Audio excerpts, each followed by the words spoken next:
because of watching content from all over the world, I think people are actually more accepting of different kinds of stories, not just the conventionally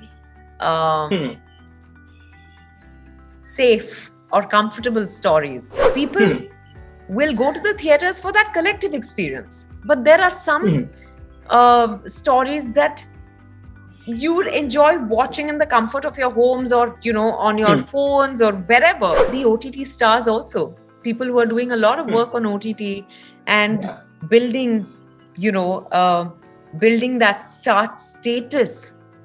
Firstly, Vidya ma'am, welcome to Pinkvilla. It's always lovely talking to you. Thank you, Himesh. Ma'am, the first question, I was just reading so many reviews of Nutcut which have come out from the screenings which have already taken place. And the common conversation is it touches upon such an important topic. So how did you or the creative team conceive the idea of making it into a short film and not a full-fledged feature film? Because people have been wanting for more from this world. So...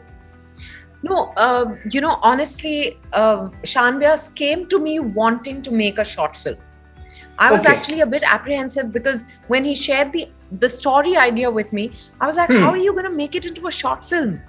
You'll require a full-length feature film. And he said, no, I want to tell this story in a short film format. And I was like, wow. And then, of course, I read the script and I realized that it is achievable. And I think it's more impactful because it is a short film. Okay. But do you plan to, take this subject in the bigger screen form, like a bigger format, larger format as well in terms of storytelling? I think it's such an uncomfortable watch that the short film is the perfect showcase for this kind of story.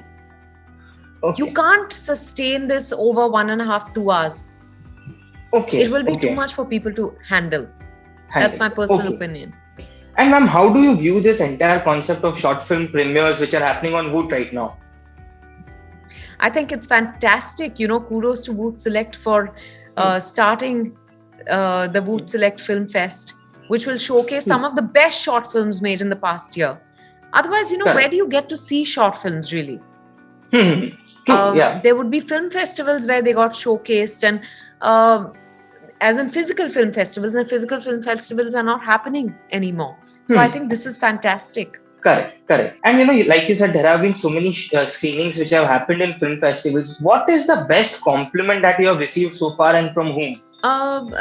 Not from known people or from celebrities, if that's what you're asking. But generally, I think a lot of people have written to me saying, and they don't, after watching Nutcut, people haven't written to me immediately. They've taken a day or two and then written to me saying, it made me really uncomfortable. But, it's the need of the hour. I'm really so glad that you chose to tell this story and things like that. And because I think what the film mirrors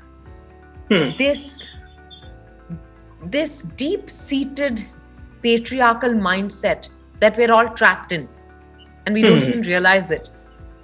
Correct. So I think which is why you realize that it's so all-pervasive, this mindset, that even for the most feminist people, I think you realize that you're probably furthering that unknowingly or unconsciously. Correct. It's a problem that no one addresses, basically. The deep-rooted mindset. I don't think most people are even aware of it. Correct. Yeah. And ma'am, talking about the advent of digital medium as such, do you think specifically in the last 1.5 years, with rise of digital medium, it has become possible for all stories to reach out to the audience? Oh, most definitely. Look at it, today we're able to have a short film festival. Then people are watching documentaries more than they've ever been watched. And then you're watching series, and you're also watching feature films, and feature films of all genres in all languages. I think it's a great time for content creation and consumption. But do you think the content consumption pattern of the audiences will change because of this shift in medium of entertainment in the longer run? I think it's already changed. You know, because of watching content from all over the world, I think people are actually more accepting of different kinds of stories, not just the conventionally safe or comfortable stories. Correct. I think their minds have opened up to all sorts of treatments also. You know, and they're used to watching films with subtitles or series with subtitles. So I definitely think that there is an overall, you know, like it's almost like there are no limitations anymore. True. Yeah. But I was asking in a different sense in terms of the change in consumption of content with respect to big screen and small screen. The theatrical medium vis-a-vis the digital because of this advent. Yeah, so I think that people will continue to go to the theaters when theaters open. People will go to the theaters for that collective experience. But there are some stories that you would enjoy watching in the comfort of your homes or, you know, on your phones or wherever, you know, because this gives you, it gives you the freedom to watch whenever, whatever, wherever. Yeah, true. Yeah. So there are benefits to both. I don't think it will ever be one or the other. Both are going to thrive. Correct. And you know, if we look at it, if both the mediums are going to thrive, do you see a concept of stardom evolving on OTT platform as well, which will be parallel to the stardom concept that exists in the theatrical medium? Of course, because there will be the OTT stars also. People who are doing a lot of work on OTT and building, you know, building that star status, you know, building their credibility through their work. Of course, that's going to happen. Correct. And because, you know, there is this common norm that OTT content is going to be the star. But do you think that is just a vague statement and every medium of entertainment needs that one face which makes the content reach out to larger medium? Yeah, I think content has emerged as a star in recent times. Undoubtedly, people have realized that content is king, right? But you cannot do away with the fact that we enjoy watching certain actors, and therefore there will always be stars, and that's great. Why not? True.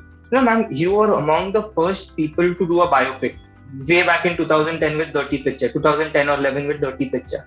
And now there are so many biopics being made. Like every second day we see a new biopic being announced. Do you think too much of biopic will dilute the impact and freshness of this genre in specific? No, I don't think, because not every biopic is impactful or well made. You know, I've been offered so many biopics over the years, but sometimes it's a very, it's an inspiring story, but it's not dramatic enough. Or it's not cinematic enough. So I think a biopic is interesting when it has all those, you know, sometimes it's great to read about someone, but you don't see it as a celluloid experience. So I think people will keep making biopics because it's suddenly, you know, there's an explosion of biopics on the scene. But not every biopic is going to get watched, unfortunately. Only the good ones will get watched. And what I mean by the good ones is not just in terms of story, but also the telling. There has to be something unique that differentiates that biopic from another biopic. Because the structure of a biopic can get very, can get very boring after a while. Just an inspiring story or an inspiring personality is not enough for a biopic. You know, you have to really, it's also in the telling. The telling has to be unique, because otherwise the structure of of a biopic is pretty much the same, you know. But how you tell that story is what will differentiate it and what will make it exciting.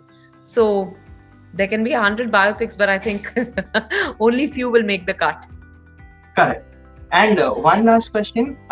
What else in the kitty for you? You know, you had Sherni released recently. Now there's that short film. What next for you in terms of films or the digital world?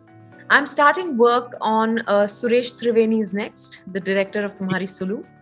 So hopefully we'll be able to start shooting soon. Fingers crossed. Perfect. Yeah. Thank you so much, Vidya ma'am. It was lovely talking to Thank you. you. And wish you all the best for Same here. Nutcut and the next one.